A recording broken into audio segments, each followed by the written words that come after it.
Hello and welcome to another video. My name is Daniel. I make 2D and 3D assets for games.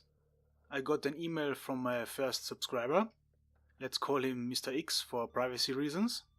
He writes, "Hello, I'm Mr. X and I would like to see how you would make an Arctic Peeper by Subnautica.